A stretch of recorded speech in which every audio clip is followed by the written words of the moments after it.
Assalamualaikum warahmatullahi wabarakatuh.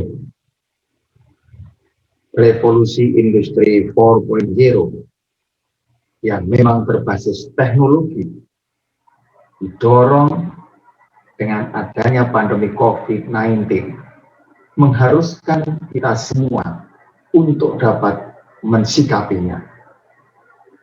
Teknologi informasi, cara-cara berkomunikasi,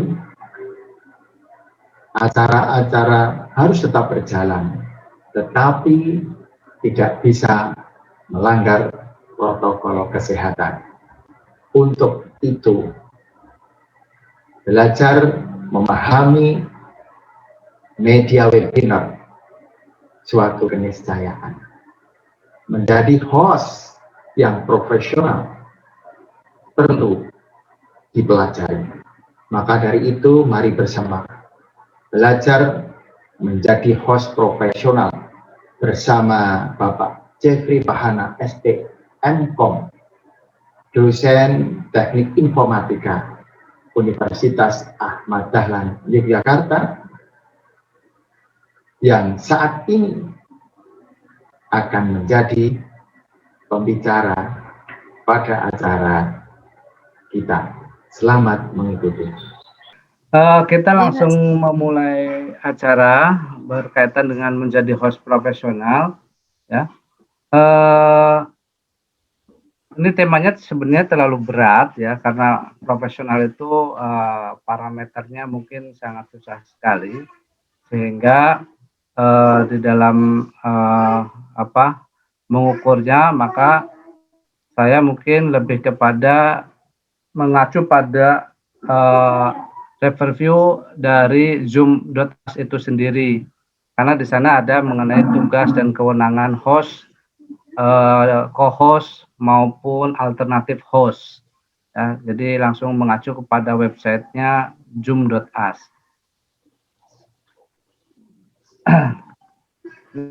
Untuk penyampaian materi, karena materinya sangat kompleks, banyak sekali mengenai, khususnya nanti ketika masuk mengenai pemanfaatan di aplikasi Zoom, ya, karena memang kemarin arahan Pak kita selaku penyelenggara satu aplikasi saja memang dikenakan pada pendalaman fitur-fitur yang ada di aplikasi tersebut.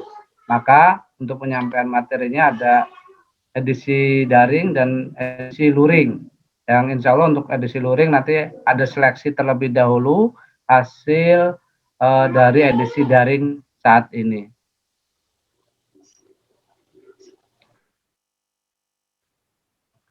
Kemudian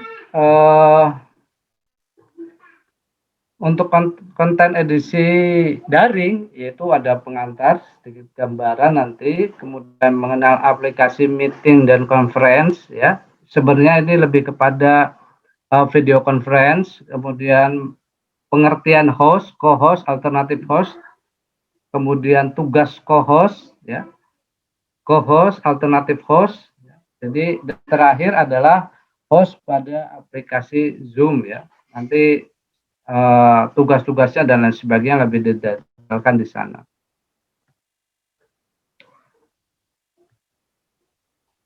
Nah, untuk sebagai tahapan gambaran awal ya, kenapa kemudian ya latar belakang berkaitan program ini juga sebenarnya situasi pandemi ya sudah menuntut kita sebenarnya. Bayangkan ketika teknologi belum ada, ini di masa-masa pandemi yang di masa-masa mungkin 60-an, ketika memang pandemi itu terjadi 60-an, wah sangat susah sekali kemudian kegiatan organisasi berjalan, kegiatan sekolah juga berjalan. Karena apa? Karena belum menghadirkan teknologi yang siap, ya, yang siap. Nah, untungnya, orang Jawa itu memang selalu melihat dari sisi untung ya. Jadi untungnya ketika pandemi itu hadir, teknologi sudah secara matang meskipun belum sempurna, di awal-awal kita tahu aplikasi Zoom juga dilanda bahwasanya keamanannya tidak ketat dan lain sebagainya. Sebenarnya aplikasi yang lain pun sama, itu karena memang belum terlalu matang dalam hal penyiapan instrumennya, penyiapan aplikasinya. Namun secara keseluruhan aplikasi-aplikasi video conference itu sudah dimanfaatkan, sudah bisa dimanfaatkan dengan baik. Ya. Itu kemudian dengan tuntutan seperti itu, maka kehadiran sebuah organisasi menghadapi problem dan memanfaatkan kehadiran teknologi itu harus melakukan transformasi organisasi. Tidak bisa kemudian kita hanya oke lah ini pandemi ya kita work from home ya. Kalau kata Pak Dedi kemarin work from home jangan disamakan dengan libur ya. Jadi ya bekerja dari rumah sewaktu-waktu ada tugas maka langsung. Nah, bagaimana cara kemudian mengawal itu ya satu-satunya menghadirkan teknologi. Maka transformasi organisasi ini harus diimplementasikan di seluruh organisasi yang ada, khususnya Muhammadiyah sebagai sebuah lembaga yang memiliki tagline yaitu berkemajuan. Nah, ini kemudian harus ditanamkan betul. Nah, proses transformasi organisasi itu apa yang perlu disiapkan adalah digitalisasi organisasi. Digitalisasi organisasi ini menjadi sangat penting ketika di masa yang akan datang kita tidak memprediksikan hal-hal yang akan terjadi, tidak mampu memprediksikan itu. Contoh kasus pandemi pun tidak bisa diprediksikan terjadi, tapi perkantoran tidak boleh berhenti, maka proses digitalisasi organisasi menjadi penting. Bagaimana dokumen-dokumen sudah mulai digital, ya, sudah mulai dikirim VA, email, PDF dan lain sebagainya, itu undang-undangan dan lain sebagainya. Kemudian pengelolaan organisasi, insya Allah sebentar lagi juga di PWM untuk pengelolaan notulensi, surat-surat dan lain sebagainya sudah bisa memanfaatkan namanya aplikasi e-office pwmdiy.com ya, itu sudah bisa dipakai. Itu dirintis juga kemudian dalam rangka memang menghadapi situasi pandemi ini. Itu bisa diakses di remote dari mana saja. Misalkan Mas Topik ketika lagi di luar ya, tiba-tiba ada tugas dari Pak Gira, tolong buatkan surat. Nah, sewaktu itu juga Mas Topik bisa mengerjakan itu. Ataupun Pak Arif juga sama, selama catatannya adalah bisa menggunakan akses internet. Itu. Jadi notulensi juga bisa dilaksanakan dengan rapat-rapat jarak jauh. Itu dengan aplikasi e-office PWMD. Insya Allah segera diluncurkan dalam dekat-dekat ini. Sudah dikonsultasikan sama mitra ya, sama Pak Dedi juga. Kemudian setelah proses digitalisasi itu, maka salah satu bagian yang perlu digitalisasi adalah proses bisnis. Ya, proses bisnis yaitu apa? Meeting. Tidak bisa, apalagi rapat-rapat di Muhammadiyah itu kalau almarhum Ustadz Yunahar Ilyas menyampaikan kalau udah dinobatkan sebagai pimpinan ya dan nggak mau rapat itu dipertanyakan kepemimpinannya, maka rapat itu menjadi bagian dari gerakan Muhammadiyah ya, itu jadi rapat-rapat memutuskan kebijakan, memutuskan ini harus tetap berjalan di Muhammadiyah. Maka memang menjadi penting proses digitalisasi proses bisnis ya. Salah satunya proses bisnis berkaitan dengan rapat itu sendiri. Maka kemudian bersinggungan dengan meeting dan webinar. Dua konteks inilah, meeting dan webinar inilah yang mungkin lebih dalam bagaimana kedepannya harus dipersiapkan dalam pelatihan ini. Nah, mengenal aplikasi video conference ini sebelum masuk ke host. Karena host juga harus tahu apa-apa yang harus dipersiapkan ya di dalam menghadapi sebuah acara yang sifatnya daring, kemudian di dalam menghadapi komplain-komplain yang ketika acara itu berlangsung dan bagaimana kemudian mengakhiri suatu acara. Nah, video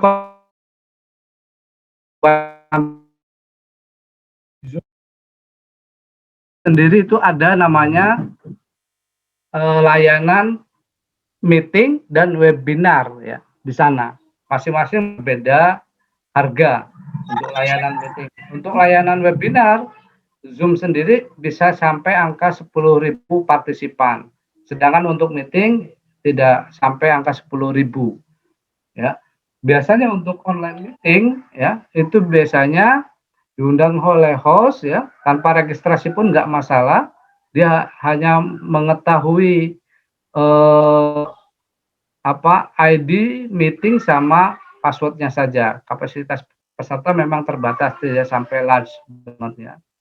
Nah, kemudian di webinar itu biasanya ya, ketika saya pun mengikuti webinar di UMY kemarin, salah satunya adalah webinar mengenai pengabdian masyarakat, itu harus registrasi, mengisi form dan lain sebagainya, baru mendapatkan email notifikasi.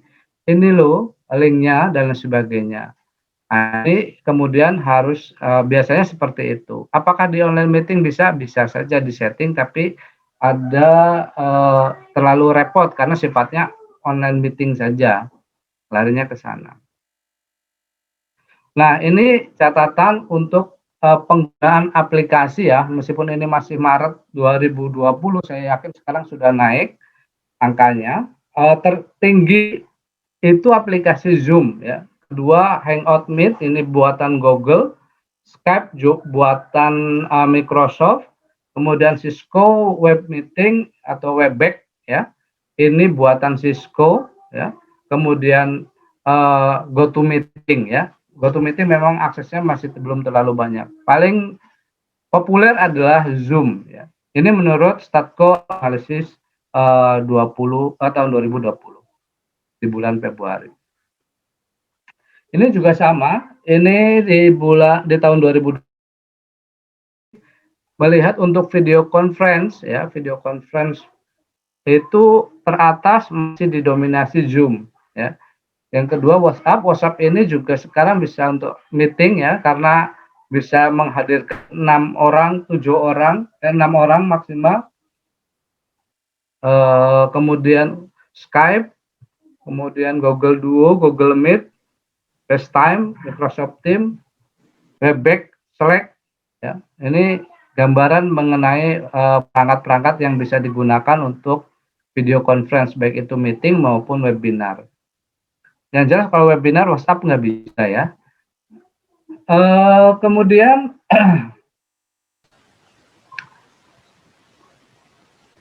ini tadi sedikit gambaran. Nah, ini kemudian aplikasi yang sebenarnya masih banyak lagi ya, masih banyak lagi aplikasi yang dapat digunakan dalam rangka video conference ya. Yaitu ada Zoom, ini sifatnya gratis dan berbayar. Kalau yang gratis basic biasanya 40 menit mati, 40 menit mati. Kemudian yang Google Meet sebenarnya juga berbayar ya. Baru-baru ini sudah mendeklarasikan bahwasanya berbayar, tapi sampai detik ini beberapa kali saya masih menggunakan, masih bisa digunakan secara gratis. Meskipun di blog resminya sudah berbayar. Kemudian ada Live Size ya, ini berbayar.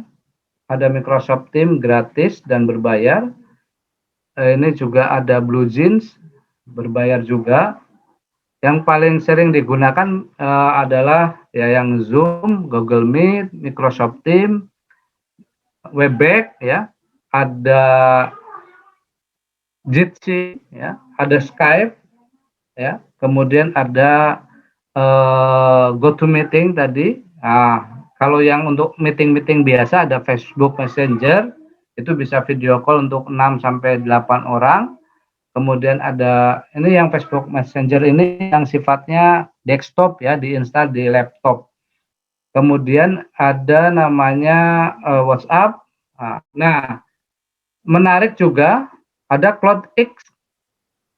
CloudX ini adalah aplikasi video conference ya. Ketika ada informasi bahwasanya rapat menteri ya itu sempat disusupi oleh sebuah gambar yang tidak senonoh, yang senonoh maksud saya. Kemudian pada saat itu ada kebijakan Kominfo untuk kemudian mendesak Telkom meluncurkan layanan video conference, ya.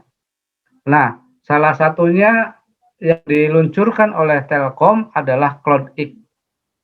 CloudX ini luncuran milik Telkom, kemudian sifatnya memang sewa, hitungannya per jam. Ketika kemarin saya coba menilik di Telkom, websitenya resmi Telkom, memang hitungannya per jam, kelipatan 1 jam. Jadi bisa jadi sangat mahal sekali, tapi saya yakin itu memiliki layanan yang lebih ya, karena ada di Indonesia itu sendiri, insya Allah. Nah, masuk ke host ini. Mungkin ada yang tahu bedanya ketiga ini apa ya? Boleh partisipan menjawab.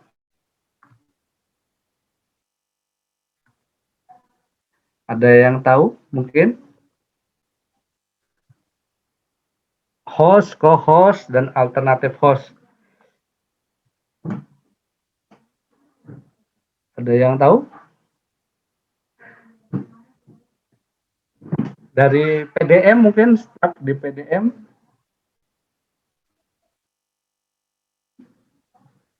Ya. Ya.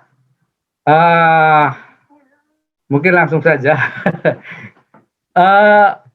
Untuk host ya, untuk host, co-host, dan alternatif host, ini biasanya ya, kalau host, saya yakin di event-event acara pun ada namanya host, ada juga nama co-host ya. Nah, alternatif host mungkin di event-event yang sifatnya luring, misalkan di acara wisuda ada host juga,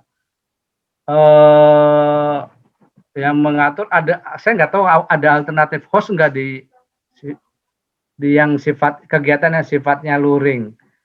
Nah, di sana kalau di online pasti ada alternatif host. Ketiganya ini apa? Ketiganya ini masing-masing punya pekerjaan sendiri-sendiri.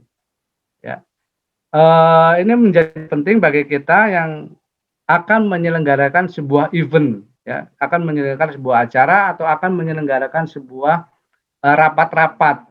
Nah, PWM ini sering mengadakan pengajian, ya, bagaimana tugasnya tuh antara co-host dan alternatif host. Beda dengan moderator ya, kemudian atau MC juga beda, karena kalau MC lebih ke rangkaian acaranya, bagaimana acara itu tertata dengan baik dan lain sebagainya. Kalau host, co-host, pastikan dan alternatif host mempersiapkan ya, mempersiapkan bagaimana acara itu akan dimulai, kemudian bagaimana mempersiapkan acara itu berjalan dengan baik, sehingga ketika MC ngomong, tidak ada yang ngomong juga. Ketika ada host mendadak sakit, siapa yang bertanggung jawab? Nah, itu kemudian peranannya dibagi di sini. Nah, untuk pengertiannya itu sendiri, saya ambil dari website resmi.as ya. Host merupakan ya seseorang ya yang membuat jadwal meeting ya, karena di sana ada jadwal meeting, schedule the meeting ya, yang mempunyai akses full terhadap kegiatan tersebut dan memanage partisipan.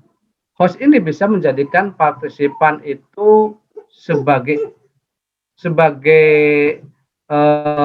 co-host dan juga sebagai alternatif host.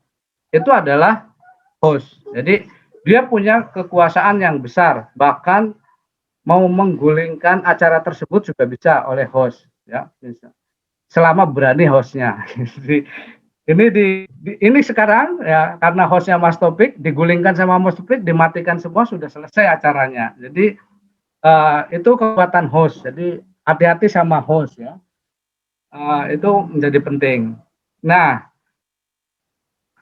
boleh Bapak Ibu kalau mau menggagalkan acaranya Pak kita, monggo Mas Taufik.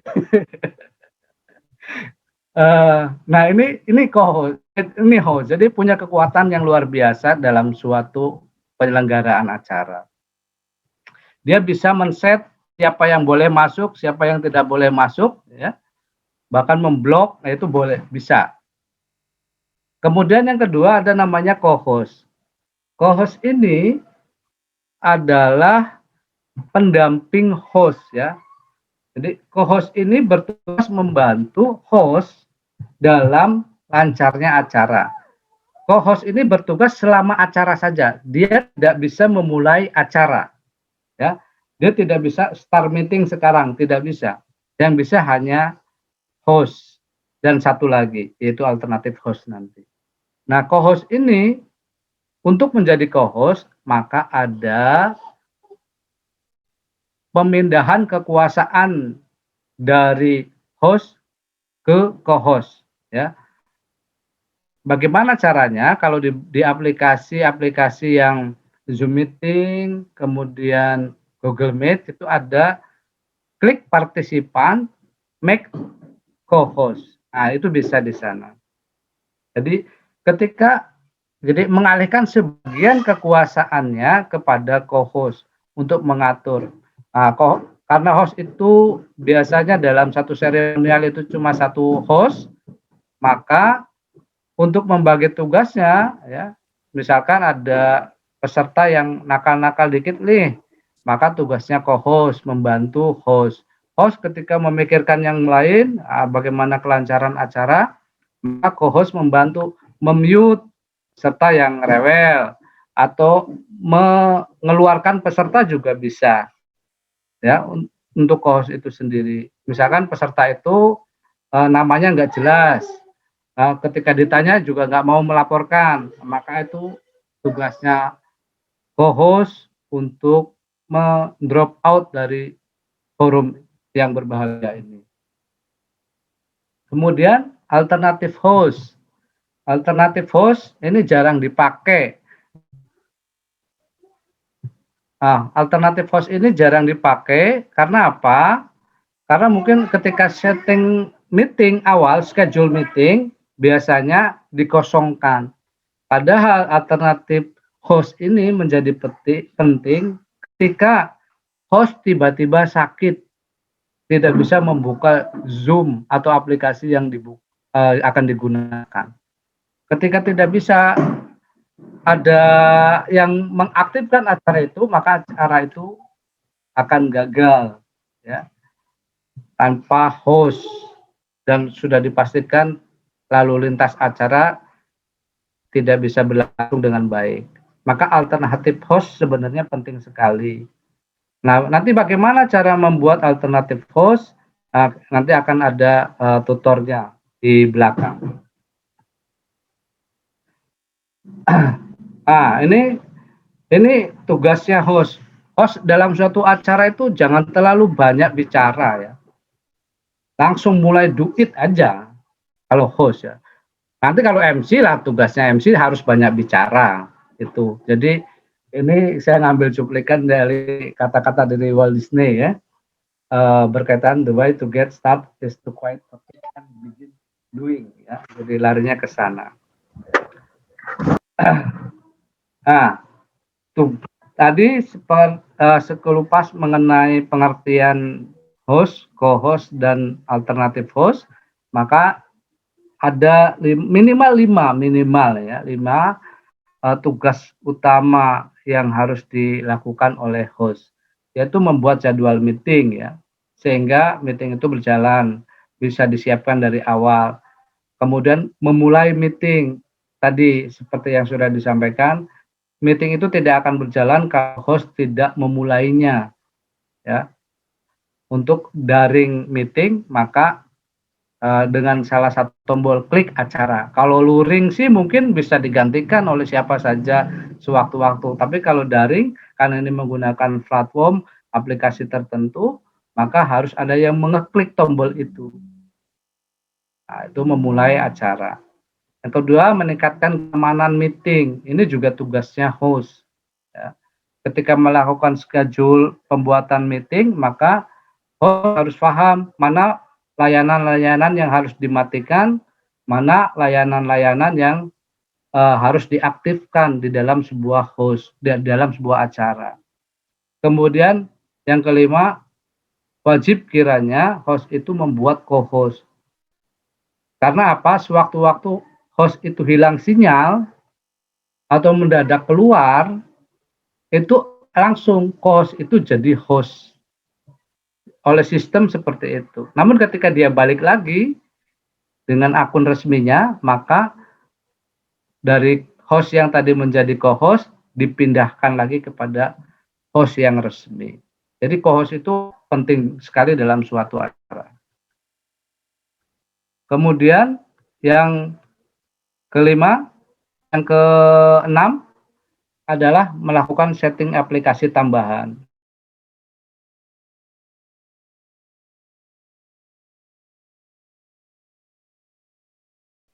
Men-setting bahwasanya rapat-rapat ini atau acara itu dilaksanakan secara streaming, bisa melalui YouTube, melalui Facebook, dan lain sebagainya. Itu bisa yang melakukan hanya host resmi, ya, sebagai pemegang kekuasaan akun tadi. Jadi melakukan setting aplikasi, termasuk di keamanan dan lain sebagainya. Tugas co-host minimal ada 3, yaitu membantu host dalam mengawal berlangsungnya acara, kemudian menjadi host pengganti ketika host kehilangan sinyal, membantu host dalam setting aplikasi, setting layanan berkaitan, misalkan berkaitan dengan memute, ya, memute peserta dan lain sebagainya. Kemudian tugas alternatif host, ya, memulai meeting sama, kekuatannya sama, dia bisa memulai meeting, membantu host dalam mengawal berlangsungnya meeting, menjadikan host pengganti ketika host kehilangan sinyal, ini juga sama. Nah, ini saya ngambil dari zoom.us, ya, kewenangan, nanti dibaca saja, ya, untuk dari materinya, karena semuanya ada kewenangannya. Dia bisa, siapa yang bisa membuat polling, nah semuanya bisa host dan lain sebagainya. Siapa yang bisa melakukan recording, juga host, co-host, alternatif host bisa melakukan recording. Nah, kalau untuk live streaming hanya host yang bisa melakukan. Nah, kita masuk langsung konsentrasi kepada saya sampai jam berapa nih Mbak Mumu? Sampai jam 10.30 Bapak. Oke. Nggak ada sesi tanya jawab berarti ya? Nanti bisa Pak, bisa dilebihkan sesi tanya jawabnya, karena kan tadi tesnya udah di awal. Oke,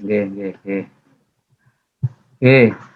Kemudian masuk kepada host pada aplikasi Zoom, ya. Saya yakin di sini saya melihat ada pakar-pakar juga, ada tim IT BDW yang dikawal oleh Pak Mardiona, nih. Kemudian ada tim media centernya Lajismu juga saya melihat ada, dan teman-teman yang lain. Ini ada PT Buharum, saya yakin sudah kulino juga. Kemudian terus di aplikasi lain apakah sama? Saya yakin untuk tugasnya sesuai dengan penjelasan di atas itu sama untuk tugasnya. Tapi masing-masing berkaitan dengan bagaimana melakukan setting terhadap co-host, bagaimana melakukan setting terhadap alternatif host, itu masing-masing aplikasi berbeda. Nah, itu punya kewenangannya tersendiri-sendiri. Kalau untuk tugasnya hampir sama. Nah, untuk host itu membuat jadwal. Saya yakin teman-teman semua peserta pelatihan pada pagi hari ini bisa memahami, ya. Mohon nanti kalau saya kecepatan di warning ya, Mbak Mumu. Baik, Bapak. Ya, nah untuk membuat jadwal misalkan ini, membuat jadwal itu ada 2 cara. Yang satu kalau Bapak Ibu pengguna mobile ya, itu juga bisa 2 cara, pengguna laptop juga bisa 2 cara. Satu mengakses akun resmi zoom.us kemudian login, itu bisa digunakan. Nanti di sana ada layanan juga berkaitan dengan schedule meeting, kemudian ada layanan host dan join meeting. Itu di akun resminya zoom.us dan sign in ya, nanti login di sana. Itu sudah otomatis bisa membuat namanya acara, membuat jadwal acara. Nah, saya ini screenshot dari aplikasi berbasis desktop ya, Zoom yang bisa, yaitu desktop client ya, ini bisa diinstal di laptop masing-masing, di HP juga sama, bisa diinstal untuk aplikasinya. Nanti di sana akan muncul item 4 ini ya. Nah, item 4 ini akan muncul ya, di mana ada new meeting yang sifatnya tanpa membuat jadwal, misalkan dadaan ini, maka langsung klik aja new meeting, nanti bisa diklik link, di-sharekan linknya di grup WA dan lain sebagainya. New meeting ini sifatnya bisa dadakan ya, langsung pada saat ini juga bisa meeting, misalkan seperti itu. Maka pakai new meeting, tidak perlu membuat schedule ya. Kemudian join ketika teman-teman semua peserta mendapat undangan ya, yang cuma disertakan ID meetingnya sama passwordnya, itu join meeting. Klik aja langsung join meeting tanpa login ke akun Zoom-nya, itu nggak masalah, langsung Zoom meeting, langsung menuliskan saja join meeting. Kemudian ada namanya schedule. Nah, ini yang untuk membuat acara. Biasanya tampilannya seperti ini. Ya, ada topiknya, ada start, kemudian tanggal, kemudian ada waktu ya. Jangan lupa, karena juga saya pernah lupa ya. Saya men-set rapat koordinasi dengan mahasiswa itu harusnya jam 1 siang ya. Tapi saya set jam 1 malam karena AM dan PM-nya itu. Jadi acaranya tidak berlangsung akhirnya. Jadi itu di jam 1 ini ada nanti pilihan PM atau AM ya. Monggo, kalau di atas jam 12 maka PM, jam 12 siang ya maksudnya. Kemudian nanti untuk paginya sebelum jam 12 itu AM. Durasinya bisa pakai waktu ya. Kemudian di sini ada time zone-nya, boleh diganti, boleh tidak, sebaiknya diganti Jakarta untuk menandakan identitas. Kemudian require meeting jika meetingnya sifatnya adalah berkelanjutan atau rutin, maka bisa pakai menggunakan layanan require meeting. Misalkan setiap Selasa ya, tanpa harus merubah topik, agenda dan sebagainya, tanpa tinggal require meeting, maka ID meetingnya akan tetap itu saja. Misalkan seperti itu. Nah, kemudian di meeting ID ada yang generate automatically atau personal meeting. Ini adalah ID milik kita, ya, milik kita, ya. Kemudian yang di generate meeting, apakah ID itu bisa di custom? Bisa di custom, ya, bisa di-custom mau diganti misalkan sesuai dengan tanggal sekarang, ada identitas tanggal sekarang juga bisa.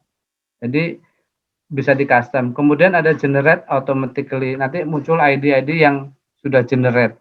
Biasanya kalau yang personal meeting itu ID-nya bisa digunakan di rapat-rapat berikutnya tanpa harus menggunakan ID. Tanpa harus mengganti ID, ya. Jadi ID-nya ini tetap konsisten itu saja. Itu bisa. Sedangkan di generate automatically biasanya berlaku cuma untuk satu kali event.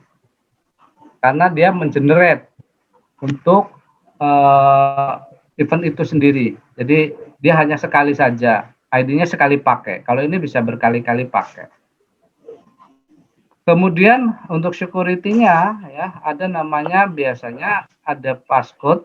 Ini sudah wajib ya. Kemudian silahkan diganti ya. Berapa monggo saja mau sekarang kalau hari ini kelihatannya passwordnya daring 11 atau ini silakan diganti. Kemudian di waiting room fungsinya apa? Ini fungsi host dan co-host dalam memanajemen partisipan. Ya.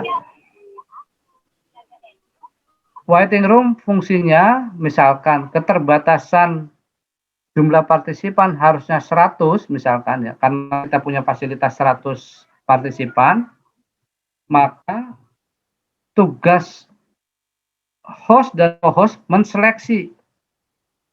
Ini ada 120, mana yang boleh masuk? Nah, itulah tugasnya co-host.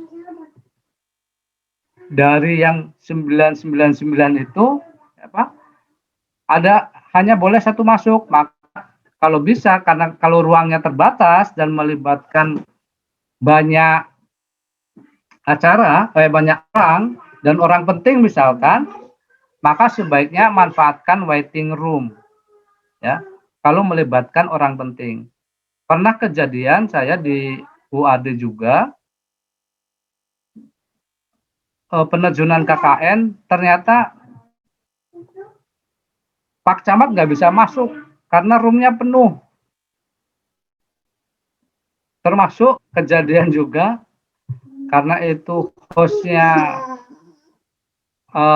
men-set bahwasanya peserta boleh masuk sebelum host, maka hostnya sendiri nggak bisa masuk karena penuh itu roomnya. Maka jangan sampai melakukan tindakan kita tidak bisa mengukur itu. Sebagai host harus jeli. Oh ya, karena ini melibatkan orang penting, maka buatlah waiting room. Sehingga host bisa menseleksi mana yang prioritas masuk terlebih dahulu. Selama host tahu orang penting itu menggunakan nama apa. Kalau nggak tahu ya tetap juga nggak bisa. Maka host itu harus juga. Maka tadi tata tertib yang disampaikan Pak Taufik di awal, itu harus tahu. Biasanya di dalam surat harus mencantumkan nama dan institusinya ketika mau masuk. Nah, itulah tugas host. Oh, ini dari dinas. Klik masuk. Yang lain nanti dulu ngantri nggak apa-apa. Jadi ada bypass. Itulah tugasnya waiting room. Dan ada satu lagi security. Ini yang sifatnya desktop. Di sini cuma 2. Kalau Bapak Ibu semua partisipan di sini mengakses webnya zoom.us, sebenarnya ada satu lagi namanya untuk security itu registrasi.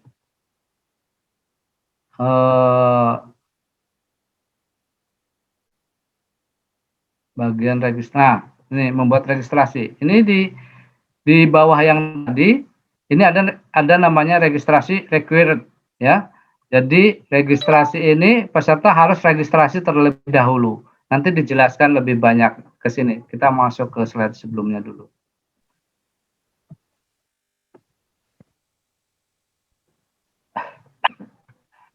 Nah, saya yakin di sini sudah sangat familiar bagi teman-teman pengguna Zoom ya. Nah, kemudian ada audio. Ini kalau bisa cukuplah yang komputer audio saja. Karena kalau telepon biasanya teman-teman mengkopinya banyak sekali tuh nomor telepon dari luar negeri dan sebagainya masuk di dalam undangan itu nggak perlu, cukup komputer audio saja nggak masalah. Kemudian untuk setting ini sebaiknya host untuk apa? Untuk ini memilih ya, kalau memang ini ya partisipan otomatis on. Jadi ketika partisipan masuk otomatis on videonya. Itu. Kemudian untuk kalender ini bisa jadwalnya dibuat ya. Mau per tanggal sehingga dia masuk ke Google Calendar. Bagi Bapak Ibu yang pencinta Google Calendar dan sudah di-set untuk perkuliahan, untuk pengajaran di sekolah atau untuk rapat-rapat, itu bisa menggunakan Google Calendar. Sehingga notifikasi bahwasanya ada rapat langsung terkirim pada saat itu juga ke email yang dituju. Kemudian nah, dari ini ada advanced setting. Advanced setting ini ketika diklik ada muncul ini. Ada namanya allow participant to join anytime. Ini tanpa host dia bisa join. Seperti kasus ini kelemahannya host tidak bisa mengawal siapa saja boleh masuk selama punya ID meetingnya. Siapa saja boleh masuk selama punya link rapatnya. Jadi ketika ini diaktifkan, dicentang, maka acara itu bisa dimulai tanpa host dan tidak ada bisa yang menjadi host di dalam acara yang sudah dimulai itu. Itu meskipun acaranya secara resmi oleh sistem belum dimulai, tapi bisa saja dia ngobrol dan lain sebagainya di dalam forum. Kalau ini dicentang kelemahannya banyak sebenarnya. Ya. Cuman keuntungannya juga ketika hostnya sibuk sekali, partisipan bisa menunggu. Biasanya ini dilakukan oleh dosen. Mahasiswa nunggu aja lah. Ya, dosennya agak telat-telat sedikit, misalkan seperti itu. Nah, ini boleh dilakukan. Saya kan kita nggak melakukan itu. Jadi biasanya untuk pengajaran ya boleh lah set sehingga kalau dosennya terlambat, mahasiswa atau gurunya terlambat, tetap bisa ngobrol ya kan, mahasiswanya di dalam, baru ketika gurunya datang sebagai host, tinggal dimulai langsung pembelajaran. Kemudian mute partisipan ya. Ini digunakan ketika pertama kali ini diaktifkan ketika partisipan login, maka otomatis mute ya. Nah, itu mute partisipan. Kemudian only authenticate user can join ya. Ketika ini diaktifkan, maka Bapak Ibu hanya user yang punya akun Zoom saja yang bisa masuk ya.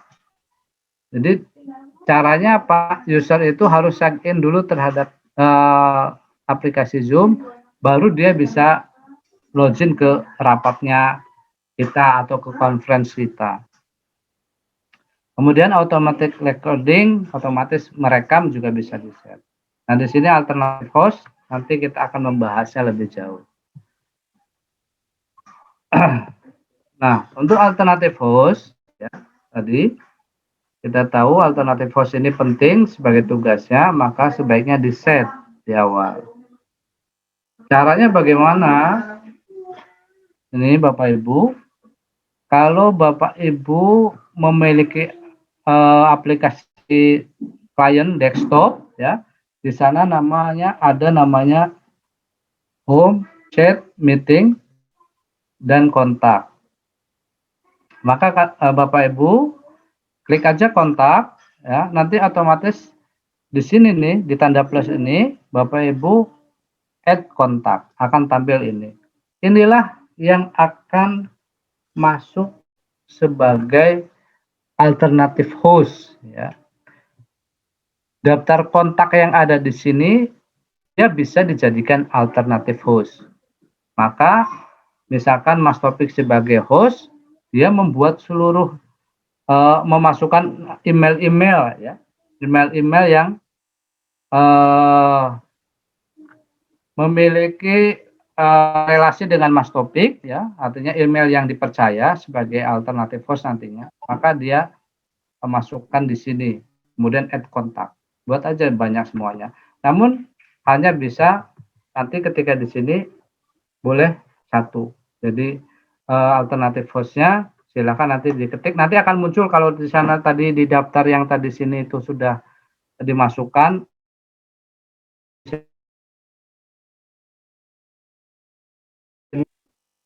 apa daftar email sama umur dulu. Apa mengenai alternatif host. Nah, ini. Nanti tampilannya ini. Bagi yang memiliki akun host ya, maka ada informasi akun Zoom, ada informasi ke akunnya di bagian chat. Oke. Monggo.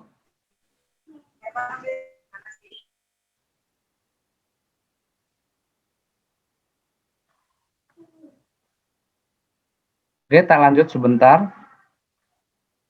Nah, di bagian ini nanti akan accept request. Jadi siapa yang tadi dituliskan sama Mas Topik, misalkan tadi akan masuk ke kontak request, nanti di accept. Maka daftar ini akan menjadi resmi. Membuat registrasi peserta, ya. Ini salah satu keamanan yang tadi yang saya sampaikan di awal. Ketika host membuat jadwal, maka di sini pentinglah host melakukan aktivasi registrasi peserta. Sehingga peserta itu diminta untuk mengisi form, ya. Untuk teknis lengkapnya nanti ini ada registrasi peserta. Di sini ada di bawah sini nih, kalau sudah dicentang di sini save, maka dia akan muncul ini, ya. Ini link bukan link langsung masuk ke ini ya, bukan langsung masuk ke rapat ya, tapi langsung diarahkan ke registrasi peserta, ke form. Nah, ini ketika di save maka tampil nih layanan ini. Layanan ini tampil, maka Bapak Ibu semua bisa melakukan editing saja. Nah, ini editing ada bisa automatically approval atau manual approval. Jadi bisa manual, bisa automatically. Untuk teknis lebih jelasnya bisa nanti di pelatihan yang sifat luring. Kemudian di sini untuk question bisa ditambahkan ada last name, city, zip, dan sebagainya. Itu form registrasinya bisa ditambahkan, tinggal dicentang-centang saja. Ini sebenarnya nanti bisa sebagai presensi, ya, presensi kehadiran ketika di awal sudah melakukan registrasi rapat. Kemudian di custom question, Bapak Ibu juga bisa menambahkan custom question kepada calon yang akan mengikuti rapat atau mengikuti webinar tersebut. Kemudian di save, ya. Email ini dipakai ketika dia ada notifikasi ya. Dia sebagai penerima notifikasi kalau peserta ini sudah daftar dan lain sebagainya, ini sudah ada. Edit email, saya kira nggak masalah. Ini konfirmasi email. Nanti lebih lanjutnya ada namanya branding, ya. Branding ini ada dua layanan yaitu banner dan logo. Ini yang mungkin jarang dimanfaatkan juga. Khususnya saya melihat mungkin di PWM juga belum dimanfaatkan. Kalau peserta itu registrasi ya, di atas itu bisa dikasihkan form banner banner mengenai logo PWM dia bisa. Kemudian logo Buharum juga bisa. Atau logo SCM semuanya bisa. Jadi bisa diunggah di sini dengan ketentuannya sudah ada di sini. Jadi ini nanti muncul ketika peserta registrasi. Polling bisa juga membuat polling host ya. Kemudian live streaming juga sama. Start meeting untuk start meeting ini memulai meeting artinya bisa tinggal klik tombol ini start ya. Tombol start ini. Nah, kemudian di meeting, start meeting itu ada nanti host mengetahui di bagian meeting ini host mengetahui meeting-meeting yang sudah terlaksana, ini meeting-meeting yang akan terlaksana atau personal room dan lain sebagainya. Ini meeting. Kalau ini tinggal diklik aja di bagian ini, sudah waktunya maka klik start ya, maka dia akan memulai meeting. Ini saya menggunakan akun ya, pengabdian sebenarnya PPK. Ini ada layanan di sini mute, kemudian ini sudah masuk ini semua layanan ini bisa dipakai, dimanfaatkan oleh host dalam melancarkan acara. Misalkan di ini, ya biasanya saya masih melihat di sini ada kekeliruan setting audio misalkan. Saya pengen share screen sebuah video yang bersuara. Maka mikrofon ini biasanya kita ganti dengan stereo mic sehingga suara laptop itu keluar ke peserta, ke audiens. Gitu. Jadi itu dimanfaatkan. Nanti kalau mau bicara lagi, maka kalau videonya sudah selesai dan mau bicara, maka mikrofonnya diaktifkan. Ininya tidak, artinya diganti ke mikrofon lagi. Sehingga suaranya keluar secara jelas. Kemudian di bagian suara audio webinar lebih bagus ya. Pakai menambah perangkat yang jelas. Kemudian perlu diatur juga ada mixer dan lain sebagainya. Ini untuk suara yang lebih bagus lagi. Selama catatannya sinyalnya untuk WiFi, untuk internet itu berjalan dengan lancar. Untuk video setting, Bapak Ibu sudah jelas ada namanya yang sering digunakan adalah virtual background. Virtual background itu dibagi menjadi dua. Dia bisa sifatnya video, ya, video. Kemudian yang sifatnya gambar, image. Nah, untuk yang video ini hanya yang memenuhi syarat ya, yaitu bukan hanya aplikasinya tapi hardware-nya memenuhi syarat untuk melakukan setting virtual background yang sifatnya video. Jadi itu untuk requirement tertentu, ada requirement tertentu. Jadi tidak semua perangkat itu bisa memiliki latar virtual background yang sifatnya video. Itu tidak semua. Tapi kalau image semuanya bisa. Kemudian ini ada di security ya. Bapak Ibu bisa melakukan log meeting untuk yang host ya. Kemudian enable waiting room di enable ketika acara sudah berjalan ya. Untuk kenyamanan acara dan tidak mengganggunya acara, maka aktifkanlah enable meeting sehingga peserta yang baru masuk ketok pintu dulu, kasarnya seperti itu. Kulo nuwun dulu. Nah, oleh host sama co-host dilakukan seleksi. Kemudian kalau partisipan ini share screen sebaiknya dimatikan juga.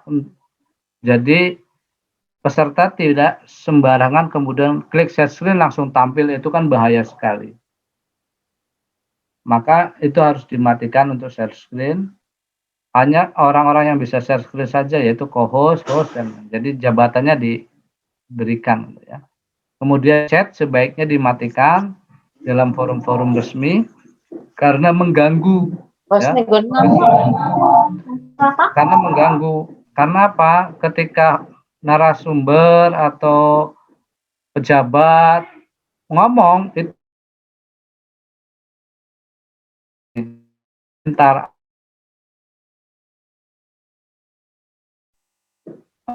pejabat itu membaca.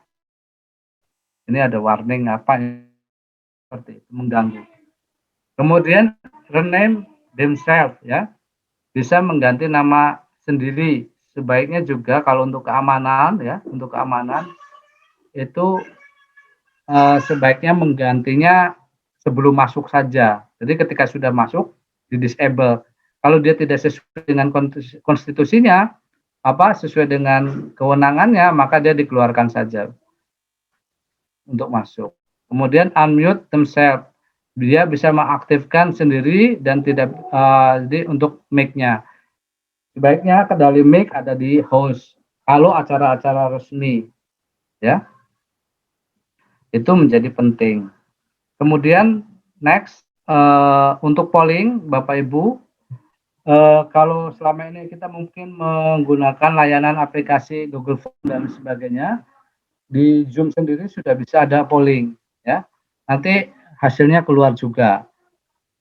Host yang kemudian bisa menerima itu. Jadi polling ini bisa dilakukan misalkan apakah hari ini berjalan dengan baik. Nah, nanti ada polling add question, pertanyaannya bisa single answer ataupun multiple answer, ya. Jadi bisa seperti itu. Polling di bagian bawah ini ada. Nih, di bagian polling ini. Ini ada polling.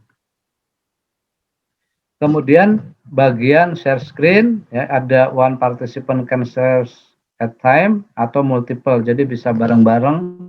Nah, itu dipilih saja. Kemudian ada advance juga di sini, lebih jauh lagi berkaitan dengan hak perizinan share screen. Lebih dalamnya nanti. Ada record. Record itu sebaiknya record on the computer atau in the cloud, ya. Mungkin baiknya di lokal aja, ya. Sehingga nanti ketika sewaktu-waktu digunakan, saya nggak tahu ini sudah di record belum sama Mas Topik, ya, untuk acara ini, untuk record. didokumentasikan. Itu record in this komputer, jadi komputernya host atau co-host, nah itu bisa. Kemudian di layanan berikutnya ada namanya break room. Bapak Ibu, kalau untuk pengajaran, untuk rapat-rapat ini bisa dimanfaatkan untuk ajang misalkan, ya, kalau di PWM saya masih mengenal ada namanya pleno, ya, kemudian ada namanya komisi. Nah, ini bisa ketika pleno dia pakai kelas besar, namun ketika komisi dia pakai kelas kecil-kecil. Nah, inilah dimanfaatkan untuk break room itu. Ada create berapa room yang pengen dibuat. Ada misalkan ada komisi A, B, C, D. Nah, ini tinggal dibuat. Siapa pesertanya? Nanti boleh assign automatically. Jadi pesertanya itu bisa automatically terbagi atau manual. Manual peserta sama host dipilih atau biarkan partisipan memilih mana komisi A, apakah mau masuk komisi B, apakah mau masuk komisi C. Itu di create break room, ya. Kemudian ini kalau Bapak Ibu semua pengen live-kan di beberapa layanan yang ada seperti YouTube, Facebook, atau layanan streaming lainnya. Hampir mendekati selesai. Nah, ini Bapak Ibu sebagai informasi, ada namanya Zoom Booming, ya. Zoom Booming itu ini saya ngambil dari Kompas, yaitu salah satu aktivitas, ya, tersusupi. Jadi diketahui biasanya dia nge-share video yang enggak jelas, ya. Kemudian nge-share gambar yang enggak jelas melalui aplikasi, melalui layanan screen share itu. Jadi ini namanya Zoom booming atau istilahnya yang digunakan untuk mendeskripsikan aksi penyusupan di tengah telekonferensi yang dilakukan lewat aplikasi Zoom. Mungkin kalau Google Meet, ya Google Meet bombing. Nah, karena ini Zoom, ya Zoom bombing, ya. Atau tadi ada juga namanya aplikasi 8x8 Meet. Nah, Bapak Ibu mungkin baru mendengar itu aplikasi berbayar, dibangun berbarengan dengan Jitsi juga. Biasanya membagikan konten yang tidak senonoh.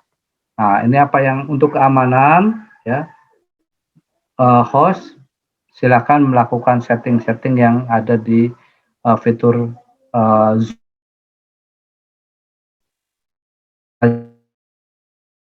Password dan mengaktifkan Kemudian allow join before host ini juga sebaiknya dimatikan. Kalau untuk acara-acara penting, ini tergantung situasi acaranya ya. Kemudian kalau partisipan turun name tim seleb juga sama. Kalau ini diizinkan, yang ini kelemahannya adalah kalau dia menyusup, kemudian dia tahu struktur namanya ternyata organisasi dan nama, maka dia akan menuliskan tuh sehingga dianggap bukan penyusup. Nah, itu allow partisipan themselves. Maka sebaiknya pengenamaan itu dilakukan di awal. Ini juga tergantung eventnya. Ya semoga saja ketika pengajian mungkin bisa melakukan ini ya, pengajian PWM, karena cukup berbahaya ketika ada yang dalam tanda petik misalkan rapat puharum disusupi atau pengajaran disusupi atau kelemahan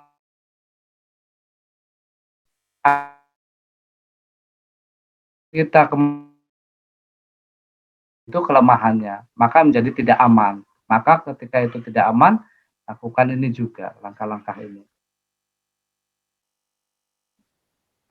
Kemudian untuk allow remover participant to rejoin, ini juga harus, kalau co-host sama host sudah mengeluarkan, maka jangan sampai dia masuk lagi, maka ini ya. Jadi dengan menonaktifkan ini biasanya user kalau allow ini ya berarti mengizinkan dia bisa join lagi, maka harus dinonaktifkan supaya dia tidak bisa join lagi kalau sudah ditendang sama host. Ini yang justru yang mungkin harus diaktifkan ya. Karena layanan ini itu ada di setting di meeting, baik itu di khususnya yang sifatnya di zoom.us ya, websitenya. Jadi layanan ini bisa diaktifkan. Mute partisipan kupon tadi, memute semua partisipan yang masuk. Ini always show meeting, ini memudahkan host untuk melakukan kendali. Kemudian identifikasi guys partisipan ya, ini mengidentifikasi partisipan ya oleh host. Waiting room juga sama. Kemudian require password when schedule new meeting. Jadi sebaiknya password itu bisa berganti-ganti ketika meeting yang baru ini diaktifkan. Mungkin itu dari saya Pak Gita dan semuanya. Kurang lebihnya saya minta maaf untuk sesi diskusi. Monggo saya serahkan ke Mbak Momo atau nanti dirapel dengan yang lainnya. Kemudian untuk lebih dalamnya bisa karena ada yang sifatnya teknis, ada yang sifatnya mungkin pengetahuan. Ini pun sebenarnya tadi sifatnya kebanyakan teknis juga. Mungkin itu dari saya, kurang lebihnya mohon maaf.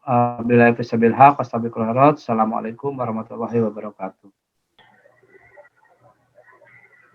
Demikian tadi penjelasan dari Bapak Jeffrey Pahanak SDM.com seputar optimalisasi teknologi webinar agar kita bisa menjadi host secara baik dan profesional. Semoga bermanfaat untuk kita semuanya. Assalamualaikum warahmatullahi wabarakatuh.